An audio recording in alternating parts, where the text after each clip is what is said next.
Welcome back to the deep dive. Today we are getting into something, well, something I think is probably the most universal human struggle there is. It's that internal war, the one between what we absolutely know we should be doing and what we, just feel like doing in the moment. And this isn't just about an unfinished to-do list. This goes way deeper. It feels like it's about the very mechanism that decides if our life is shaped by our real intentions or just by our impulses. So I want to start with a question that I think we all face probably multiple times a day. Why do we do it? Why do we sabotage our own goals, our own focus by consistently, almost automatically, choosing the easy path? We get it intellectually. We know the harder choice leads to growth, to satisfaction. And yet, when the moment comes, to start that big project or make that awkward phone call, we just grab our phone or hit the snooze button. What is happening there? What is that fundamental breakdown that makes us betray our own best intentions? That is the perfect place to start. Because if you don't understand the problem, you can't even begin to formulate a solution. And the mission of this deep dive, really, is to get to the heart of that, the conflict you're describing. It's not a moral failing. It's not because you're weak or lazy. It is, and this is critical to understand, it is literally baked into our biological design. Baked in. So we're hardwired for this. In a way, yes. Your mind, at its most basic primal level, is an energy conservation machine. Its job is to keep you safe and to manage finite resources. So it's designed, beautifully I might add, to seek the path of least resistance, to avoid discomfort, to avoid effort, to avoid anything that burns precious energy. And that's where the excuses come from. That's exactly where they come from. If you let that default mechanism run the show, it shows up as excuses, as delay, as seeking comfort when you should be seeking growth. If you wait for your feelings, your moods, your fatigue, your boredom to line up with your big goals, well, you're going to be waiting forever. You'll stay stuck. The entire challenge of a meaningful life is training the mind to listen to your decisions, not your temporary fleeting moods. Okay, so the goal isn't to find some kind of mythical, endless motivation. That's a huge reframing right there. It's more of a strategic override of our default settings. Precisely. It's about building a system to override the default. The goal is to separate who you are, your core identity, from how you feel in any given moment. You look at people who achieve great things in any field. It's not that they're always motivated. That's a myth. It's that they are consistent. And consistency is impossible if you're waiting to be in the mood. Impossible. So once you master that separation action over feeling, you unlock this profound ability to build, well, anything you want in your life. The uncomfortable truth that we have to sit with is that the only way to grow is to consistently force the mind to do our things, to prove to yourself over and over that the decision maker is in charge, not the emotional passenger who just wants to pull over for a snack. But let's unpack the real cost of putting things off. The obvious cost is, the work isn't done, the deadline is missed. But what's the deeper psychological damage of procrastination? If I put off sending that difficult email until tomorrow, what have I really lost today? Besides just a bit of productivity. And this is what's so fascinating. The psychological weight of that undone task is so much heavier than the actual effort required to do it. It's not even close. When you consistently avoid the necessary things, that tough conversation, that report you're dreading, you're not just delaying a task. You're building up this huge, invisible backpack of stress, guilt, and frustration. A backpack you carry everywhere. Everywhere. And it's not just passive weight. It's an active asset. It's eroding you. Every time you choose delay, you chip away at your personal confidence. And even more importantly, you weaken your self-respect. You carry the mental static of that undone thing into your meetings, into your family dinner, into your bed at night. That feels like the real anchor holding people down, this corrosion of self-trust. We talk a lot about trusting other people, but we rarely talk about this internal contract with ourselves. It is the absolute foundation of mental strength. Think about the message, the very specific message you send to your brain every single time you give in to an excuse. You're actively training your brain to believe that your momentary feelings, your fatigue, your distraction, are more important than the commitments you've made to yourself.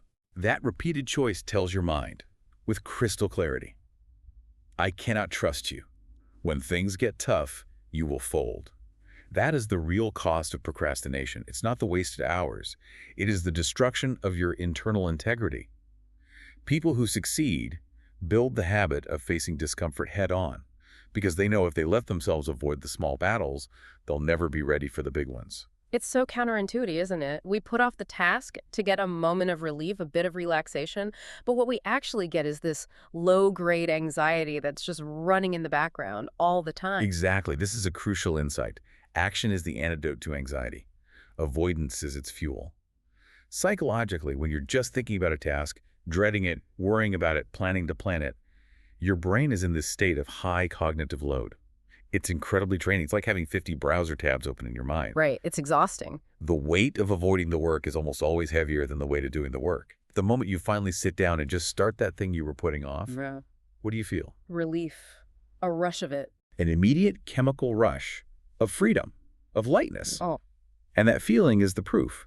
That's your brain telling you that execution builds confidence. You realize you weren't tired of the work. You were tired of carrying the weight of not doing it. okay, so this brings us to the next phase. If we accept this reality, that the mind defaults to comfort, that motivation is a trap, we need a framework. How do we actually build an identity that is anchored in action no matter what our internal resistance is screaming at us? This is where we lay the foundation. The first, most important strategic principle is this. Growth-oriented people act despite their feelings, not because of them. This one idea, if you truly internalize it, completely dismantles this romantic notion we have that we need to feel inspired or energized to do something Well, important. let's be real. If we can't rely on motivation, which, feels great when it shows up, how do we actually force ourselves to start, especially when we feel genuinely wiped out or just completely uninspired We have to start by accepting the profound, inherent unreliability of and feelings. reliable? Deeply unreliable. Your emotions, feeling tired, unmotivated, discouraged, they are temporary states. They're just variables. They're influenced by such simple things. How you slept last night, what you ate for lunch, your current stress levels. Relying on something that volatile for consistent progress is the guaranteed recipe for failure. So what's the alternative? The separation. The people who grow consistently and those who don't have one key difference. The growing person makes a decision when their mind is clear and strong. Yeah. And then they just execute that decision when the time comes. They treat that prior decision as a command. It's non-negotiable. They don't open the floor for debate with their tired 6 a.m. self. That's a powerful way to put it. No negotiations. Decide, then do. But Yeah. what about when the task just feels huge, overwhelming? That's when the resistance is at its peak, right? When you're looking at a mountain. Yes, and this is where we need to understand a little bit about brain science. Mhm. Your mind has a tendency to exaggerate the discomfort of future effort. It sees the entire mountain, and that triggers a threat response. It wants to shut down. So it's not just being lazy, it's a kind of self-preservation kicking in. Exactly. And the strategic solution is to not engage with the mountain. You shrink the Yeah. decision. You shrink it down so small, it's almost laughable. What does that look like in practice? You commit to the absolute minimum viable step. That's the key. Just 5 minutes. That's it. I will work on this for 5 minutes. Or I will write one sentence. Or I will just open the file and read the first paragraph. One tiny, non-negotiable step that is so easy, your brain has no ground to argue. And why is that so effective? Because it bypasses the brain's effort calculation. 5 minutes is usually below the threshold where your brain decides the cost outweighs the reward. It's a psychological hack. And once you do that tiny thing, something magical happens. You get a small hit of dopamine from completion, you generate a little bit of momentum, and momentum is a powerful force of nature. It carries you. The hardest part, getting started, is over. That's a very practical approach. It's about lowering the activation energy. And you also mentioned building systems, not just relying on these in-the-moment tricks. How do systems act as an anchor when your emotions are trying to pull you away? Systems are the guardrails. They are fundamentally a set of rules you create that remove the option to quit or negotiate in the moment. When you anchor your behavior to a clear, objective system, a decision you made when you were at your best, your feeling in the moment becomes irrelevant. Can you give me an example? Sure. Let's say your system is at 8 a.m. I start working on my most important project. No email, no news, no exceptions. When 8 a.m. arrives and you feel tired or distracted, there's no debate. The decision was already made yesterday by your strategic self. You just follow the system. It's automatic. Consistency is not born from constant inspiration. It is born from making the process automatic. And I imagine that saves a ton of mental energy, too. A huge amount. You're not wasting energy every morning deciding if you'll work or when you'll work or what you'll work on. The system has already handled that. It creates stability. And from that stability comes reliable results, no matter how chaotic your internal emotional state might be. Okay, that leads us perfectly into the second strategic principle, which is seeing the harder choice as character training. This is where we connect the small things to the big things. How do those tiny daily decisions, hitting snooze, ordering takeout instead of cooking, how do they actually impact our ability to do something huge, like launch a business or navigate a difficult relationship? They feel so disconnected. They are completely inextricably connected. And failing to see that connection is why so many people feel stuck. We have to stop thinking of discipline as a punishment. It's not. It is a practiced skill of decision-making. It's not some trait you're born with. It's a muscle, and it must be strengthened through repeated, deliberate choices. One choice doesn't change you, but 1,000 will. That's it, exactly. 1,000 tiny choices. Every choice you make, no matter how small it seems, is a piece of data you're feeding your brain about who you are. Are you the person who prioritizes immediate comfort? Or are you the person who honors a future commitment? Right. If you consistently can't choose the easy option, your mind learns to expect comfort. It becomes soft. If you train yourself deliberately to choose the slightly harder option, getting out of bed when the alarm rings, doing the dishes right after dinner, you are literally building the neural pathways for discipline. These daily moments are not annoyances. They are the gym. They are the training ground. And every time you win one of these small battles, you forge a stronger identity. You become someone who chooses strength over weakness. So hitting the snooze button, it's not just about 5 more minutes of sleep. It's a rehearsal. Yeah. You're practicing prioritizing a fleeting feeling over a commitment you made to yourself, and the brain is taking detailed notes. You're taking very detailed notes. And this is where the idea of cross-domain strength becomes so powerful. What do you mean by that? The strength you build in one area of your life doesn't stay in that area. It's contagious. It transfers. For example, if you push yourself to be disciplined in your health, you stick to your workout even when you're tired. You're not just building physical muscle. You are strengthening your prefrontal cortex. You're building the hardware for self-control. And that hardware can be used elsewhere. It can be used everywhere. That same self-control helps you stay calm in a tense negotiation at work. The discipline it takes to manage a personal budget helps you resist an emotional impulse in a relationship. This constant cross-domain training builds this deep foundational resilience. It prepares you for the major tests of life, the ones you can't predict. It's like every small, hard choice is a deposit into a bank account of mental toughness. A perfect analogy. But what's the flip side? What happens when you consistently make withdrawals? When you always choose the easier path? I'm guessing that creates a very different kind of internal messaging system. It does. If you consistently take the path of least resistance, you are fundamentally training your mind to expect weakness from you. And that expectation, over time, collapses into the immense weight of regret. And regret is not a productive emotion. It's heavy.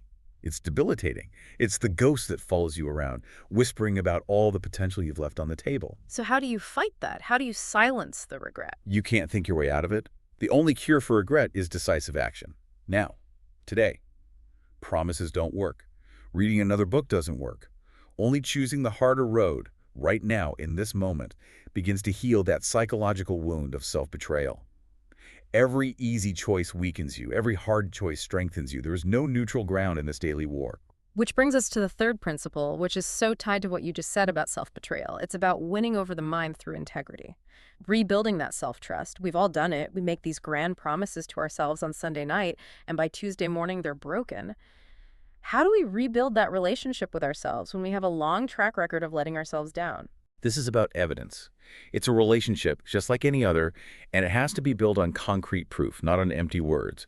Your mind is always watching you. It's an internal observer, and it's building or destroying its respect for you based entirely on one thing: follow through.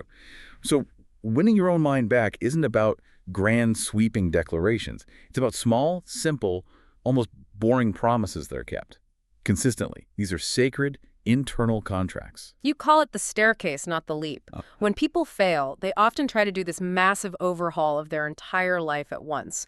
Why is that approach so destructive to confidence? Because it's designed for failure. You try to change your diet, your workout routine, your finances, and your work habits all at once. It's overwhelming. You inevitably fail within a few days. And what does your mind log?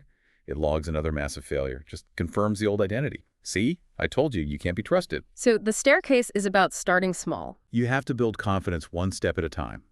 You start with promises, the absolute 100% certainty that you can keep. You build a track record, you stack wins. Then and only then do do you gradually expand? What does a simple contract like that look like? It can be incredibly simple. I will make my bed every morning for a week. Or I will drink a glass of water before my morning coffee. Or I will not look at my phone for the first 30 minutes of the day. These things seem minor, trivial even, but their psychological weight is enormous because when you do them, you are proving to your mind with hard evidence that your words have meaning, that you are reliable. So every completed promise isn't just a checked box. It's a piece of evidence for a new identity. Exactly. Each one is a deposit in the bank of self-trust. It's evidence that proves I do hard things, I finish what I start. And over time, this mountain of evidence replaces the old, unreliable identity with a new, unshakable one. And it all comes down to protecting the value of your word to yourself. You must protect it fiercely. If you say you will do something, you do it. Period. Otherwise, your brain learns that your words are cheap. They're just noise. And when you lose that internal currency of self-trust, you lose the most profound and powerful form of confidence a human being can possess. Okay, let's get tactical. This is phase 3, the application. This is about the moment of truth. So you've managed to sit down at your desk, you're ready to work, and then almost immediately your mind starts looking for the exit. The phone, a snack, suddenly remembering you need to check an email. What are the immediate, in-the-moment techniques to regain control? This is where the battle is won or lost. In that moment, your emotional reactive brain is trying to veto the decision made by your strategic rational brain. You need a process, a 3-step process. Okay, what's step 1? Step 1 is non-negotiable.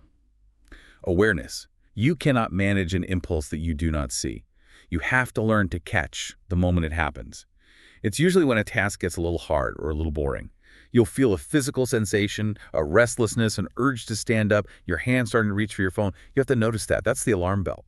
That awareness breaks the autopilot cycle. So you catch that thought, that I think I need a coffee thought, when you know it's really just code for I need to escape. That's it. You see it for what it is. And once you see it, you move to step 2, interruption. You must halt the automatic momentum of that urge. You can't just let it happen. You use a conscious pause. You literally stop, take a slow breath, drop your shoulders. And you can say either out loud or to yourself, I see what's happening. This is resistance. Just a few seconds. Even 2 or 3 seconds. Oh. It's a lifetime in brain time. That pause creates a space. It allows your rational, decision-making self to step back into the driver's seat. So you've broken the impulse. How do you pivot back to the work instead of just sitting there in the pause? That's step 3. Redirection. Your mind wants to leave because it's seeking comfort. Don't give it comfort. Give it a command. You command it back to the task, but with a small, manageable instruction. I will continue for 5 more minutes, or I will read 2 more paragraphs. You don't try to recommit to 3 more hours. Just a tiny bit more. What this does is it trains the brain that escape is not an option. You build mental toughness by holding yourself in that place of discomfort until the urge loses its power. And it always does. Resistance is always temporary if you don't feed it. It really is a form of mental conditioning. You're showing your brain through these small wins that the path back to the task is always shorter and less painful than the path of escape. It is absolutely conditioning. You have to understand, every time you give in to a small escape, you reinforce the habit of weakness. It snowballs. Avoiding one email today makes it easier to avoid a major project tomorrow. You have to break the habit at the micro level in these small moments where it feels harmless. And it's not just an internal battle, is it? There's also the environment. If your environment is set up for distraction, you're just making the fight 10 times harder. Environmental design is just strategic common sense. It's a pre-commitment to success. Why fight a battle you don't have to? Remove the easy exits before the resistance even shows up. If your phone is your biggest distraction, don't have it on your desk. Put it in another room when you're doing deep work. If you snack when you're bored, don't have junk food in the house. So you lower the friction for good habits and raise the friction for bad habits. Precisely. Make your workspace inviting. Have your water bottle already full. Have the book you need to read open to the right page. At the same time, make it harder to access your distractions. Control isn't just an internal willpower game. It's about intelligently managing your external world to support your goals. Let's apply this to 2 very specific opponents we all face. First, high-stakes stress. And second, that quiet, nagging whisper of laziness. Let's start with stress. How do we stay steady when the pressure is on? Stress is an inevitable part of doing anything meaningful. Deadlines, pressure, conflict. The difference between people who thrive under pressure and those who collapse isn't that they don't feel stress. It's that they have trained for it. So how do we train for it? What's the first step? The first step is a mental one, reframing. You have to change your relationship with stress. Most people see stress as a sign that they're failing, that they're not good enough. That perspective is crushing. It leads to panic. What's the reframe? You have to reframe stress as evidence that you are being tested, that you're being trusted with responsibility. Pressure is an indicator that you are operating at the edge of your abilities, and that is the only place where growth happens. It shifts the feeling from something that is happening to you to a challenge you're rising for. After the reframe comes exposure. You build stress tolerance the same way you build muscle, by deliberately exposing yourself to it in manageable doses. Like a vaccine. It's exactly like a vaccine. You take on projects with firm deadlines. You practice public speaking. You have difficult conversations instead of avoiding them. You get your nervous system accustomed to the feeling of pressure, so that when a really big test comes, it's a familiar feeling, not a terrifying one. But what about that feeling of being completely overwhelmed, when the sheer volume of things to do just causes a total shutdown? That's where structure and focus become your lifeline. Overwhelm thrives in vagueness. A huge, undefined cloud of stuff I have to do feels infinite and crushing. The immediate action when you feel overwhelmed is to stop. Take out a piece of paper and write everything down. Get it out of your head. Then break the big items into small, concrete, physical steps. Create a prioritized list. This simple act moves the stress from the emotional, chaotic part of your brain to the logical planning part. Then you force your focus onto one thing and one thing only. The next useful step. You ignore everything else. That clarity is what prevents the collapse. Okay, now let's talk about the other opponent, the quieter one, laziness. It's not the panic of stress. It's that soft, persuasive voice that says, you've done enough, or you can do this tomorrow. How do we fight that? When that whisper comes, and it always does, maybe 30 minutes into a workout or an hour into a work session, you need a preset rule. I call it the little longer rule. Laziness wants you to stop now. Your rule is simple.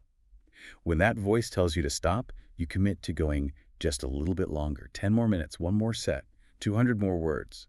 That small act of pushing just past the initial point of discomfort is where real discipline is forged. You're proving in that moment that your impulses don't control your actions.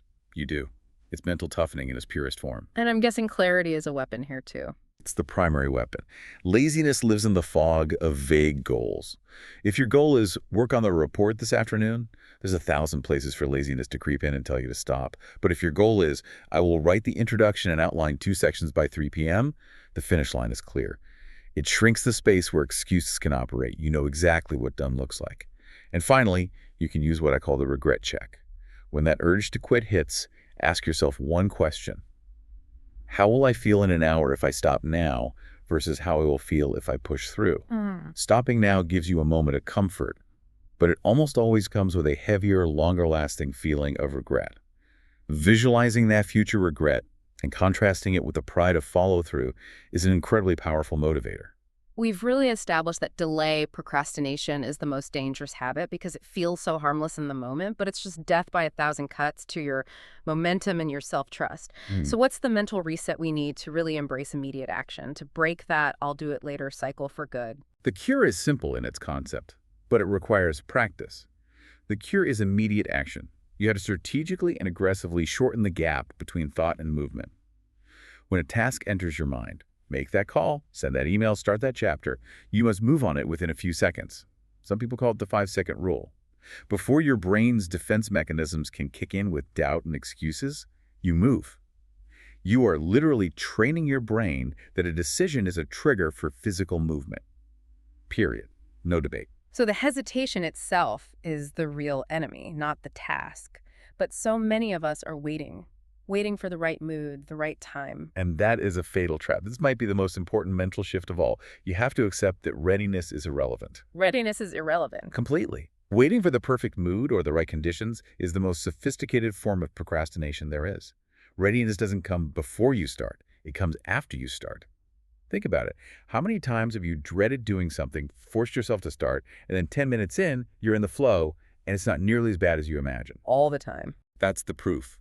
Motion creates the mood. Sitting still deepens the resistance. I also fall into the trap of overthinking, of analysis paralysis, which really is just another form of delay, isn't it? It's the mind's final, clever attempt to stay in control without actually doing any work. That's why we have to understand that clarity comes from execution, not from analysis. Mm. Your mind is a brilliant fiction writer. It will spin all sorts of elaborate, fearful stories about how hard something will be. The only way to see the truth is to take action. Problems are not solved by thinking about them in a chair. They are solved by movement, by trying something, by getting real-world feedback. The moment you start executing, the imagined monster in your head shrinks down to a manageable lizard. So if we're committed to this, to acting now, how do we lock in this new identity? You have to reinforce it, consciously, verbally. You have to stop saying, I'm such a procrastinator. Stop identifying with the old habit. Instead, you start reinforcing the new one. I'm someone who acts quickly. I don't wait. This isn't just wishful thinking. It has to be backed up by a mountain of evidence. Every time you choose immediate action, you're casting another vote for that new, reliable identity. As we start to wrap up this deep dive, let's pull all these threads together. We've gone from understanding the hidden cost of avoidance, that loss of self-trust, to building this whole framework. Acting despite feelings, choosing the harder path, honoring our promises. What is the ultimate reward for all of this hard work? The ultimate reward of discipline is freedom. And that is so often misunderstood. People think of discipline as restriction, as a cage. It is the exact opposite. It is the only path to the deepest kinds of freedom. Freedom from guilt, freedom from regret, freedom from the tyranny of your own impulses. And, most profoundly, the freedom that comes from being able to fully and completely trust yourself. When you live a disciplined life, you are the one at the helm. You're no longer being tossed around by the waves of your daily moods. You are setting the course. But I want to push on that. For a lot of people, it still feels like restriction. If I'm always forcing myself to do things I don't feel like doing, am I really free? Or am I just a slave to a better set of rules? That is the essential question, isn't it? Thing. The freedom we're talking about is not freedom from effort. It is the freedom to choose your suffering. Choose your suffering. Yes. When you are undisciplined, you suffer. You suffer the heavy, chronic, low-grade pain of regret, anxiety, and unfulfilled potential. That is a terrible kind of slavery. When you are disciplined, you choose a different kind of suffering. You choose the short, sharp, productive pain of effort and focus. And that choice liberates you from the heavier weight of regret. It allows you to deliberately create your life. Your mind becomes stronger when you prove to it, through action, that you are in charge, not your fleeting thoughts and feelings. Mental strength is just the byproduct of all those repeated actions that reinforce who you are becoming. So it's about building this deep confidence that comes from integrity, knowing you're reliable because you have the track record to prove it. When you trust yourself that completely, you no longer waste energy second-guessing if you can handle what's next. You know you can. And that is a profoundly peaceful way to live. This has really redefined discipline. It's not about some huge life-altering event. It's about the smallest, hardest choice you can make in the next minute. That's where it all happens, in mastering the ordinary daily moments. Every moment of resistance is a choice. It's a chance to define your character. The quality of your entire life is just the sum total of all those tiny choices you make at that internal crossroads. So we'll leave you with a final thought to put this into practice immediately. The person you will be a year from now is being created in the next 5 minutes. What small, hard choice will you make right now to prove to yourself that you are reliable?